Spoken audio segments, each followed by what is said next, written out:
Machine को चलाना पड़ता है, इसलिए बड्डी वाइज ये काम करते हैं। आपके सामने इनकी जो हालत आप खुद देख सकते हैं, ठीक है। मोबाइल पे चलना दिया तो ये काफ़ी चैलेंजिंग वाला काम है। जवान अपने हौसलों के साथ ये सारे टास्क को अंजाम दे रहे हैं। और सबसे बड़ी प्रॉब्लम इसमें क्या आ रही है कि जो भी अभी पहले हम लोग 2 आदमी 2 बड्डी में काम कर रहे थे, धीरे धीरे क्या है, जैसे हमको टनल की खुदाई जैसे जैसे आगे बढ़ते गई, फिर हमने एक आदमी और एक्स्ट्रा उसमें हेल्प के लिए दे दिया, ताकि जो बंदा अगर जैसे कि पर टाइम बोर्ड नहीं है, जितनी अपनी ताकत के साथ वो काम करता है, उसको लगता है कि शायद मेरे को कुछ थकान हो रही, तो तुरंत वही बंदा खड़ा रहता है, वो उसकी जगह बैठ जाता है हेल्प के लिए, और वो काम करने के लिए लग जाता है। इसमें क्या, जब टनल आगे शुरू में हम खड़े होकर टनल की कटाई कर रहे थे, फिर धीरे जैसे आगे बढ़े तो हमको बैठ के उसको काम को अंजाम देना पड़ा। धीरे धीरे जैसे टनल की खुदाई जो आगे बढ़ी, तो फिर उसमें जो आगे वाले बंदे हैं उनको लेट कर ये काम करना पड़ रहा है। एक बंदा लेट के आगे उसकी पॉइंट को टच करता है, और जो उसका हेल्पर होता है वो अपनी कोनी टिका के लेट के, और उसका जो हैमर का जो पिछला वाला हिस्सा है उसको अपने कंधे पे रख के उसको पाँव ज़मीन पे लगा के उस प्रेस करता है, और वो आगे पीठ को पकड़ता है, तब जाके वो ड्रिल कर पाते हैं जवान। उसमें पत्थर इतना सख्त है कि जो पॉइंट बिट हम जब पत्थर पे रखते हैं तो वो स्लिप होके उछलती है। अगर उसमें ताकत प्रेस कम किया तो उछल के साइड में जवान को लगने का भी उसमें काफ़ी खतरा रहता है।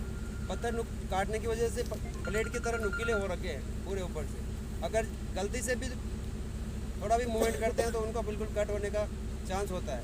पत्थर एकदम गोली की तरह जब कटाई करते हैं तो उछलता है, तो आँख में भी उसको जवान को मतलब आँख खराब होने का भी डर है।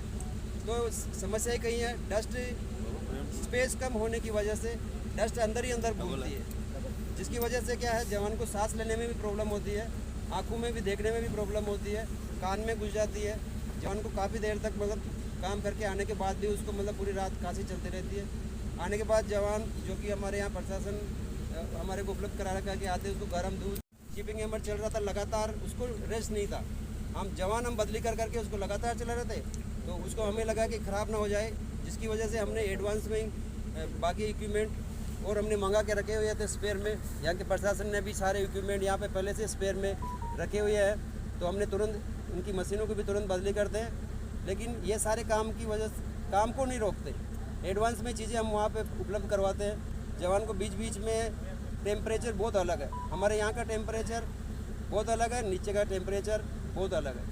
नीचे ओआरएस पिलाना पड़ता है, ऊपर गर्म दूध पिलाना पड़ता है। अब ये मतलब अगर एक सामान्य आदमी नीचे जाके अगर खड़ा होता है तो मात्र 2 मिनट के अंदर उसके पूरे कपड़े गीले हो जाएंगे, इतनी गर्मी है नीचे।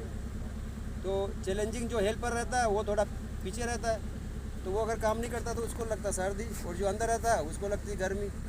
तो कंप्रेसर के माध्यम से ये सारी चीज़ें हम मैनेज कर रहे हैं। बाकी आप लोग और हम सब एक साथ मिलकर आप ये थोड़ा बताओ। दिक्कतें सर यही आती हैं काम करने में, नीचे हार्ड रोक है, सॉफ्ट होता तो इसको हम सक्सेसफुल कर देते इस मिशन को जो हमारा ये चल रहा है इसको कंप्लीट कर देते। अब आपके हिसाब से कितना टाइम लगना चाहिए? ये टाइम सर आज के मतलब दोपहर तक के समथिंग हम लोग पहुँचने की इस पर हैं, उम्मीद करें। आज दोपहर कोई संसाधन की आपके पास कमी है क्या? देख, संसाधन की कोई कमी नहीं है, हमारे पास में एक्स्ट्रा मशीन आई हुई रखी हुई हैं। जैसी एक मशीन हमारी गर्म हो जाती है एलटी, जिसको हम बोलते हैं हैंड ब्रेकर, उसको फिर हम दूसरा चेंज कर देते हैं।